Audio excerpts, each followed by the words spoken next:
Atria-konsernin vuosi käynnistyi vahvasti. Ensimmäisellä kvartaalilla sekä liikevaihtomme että liikevoittomme olivat vertailukautta paremmalla tasolla. Konsernin liikevaihto kasvoi yli 7%, erityisesti Atria Suomen hyvän myynnin kehityksen ja Atria Ruotsin vahvistuneen liikevaihdon ansiosta.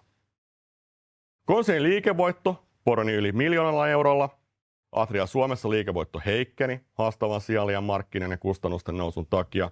Atria Ruotsin sekä Tanskan ja Viron kehitys olisi positiivista. Toteutamme määrätietoisesti Together 2030 strategiaamme. Liiketoiminta-aluekohtaiset strategiat on lanseerattu. Ja noin 129 miljoonan euron investointimme etenevät suunnitellusti Suomessa ja Ruotsissa. Atria Ruotsi osti myös 25% osuuden valmisruokayhtiö Cooking Food Sweden AB:sta ja samalla jatkamme työtä päästöjen vähentämiseksi koko ketjussa. Atria ja sen sopimustuottajat Suomessa ovat vähentäneet siipikarjan ja sianlihan tuotannon hiilidioksidipäästöjä 8% vuodesta 2020 lähtien. Vuodelle 2026 arvioimme oikaistun liikevaihdon olevan edellisvuotta korkeampi. Hyvä markkina-asemamme, vahvat brändimme ja toimivat teolliset prosessimme luovat vahvan perustan muuttuvissa markkinaolosuhteissa.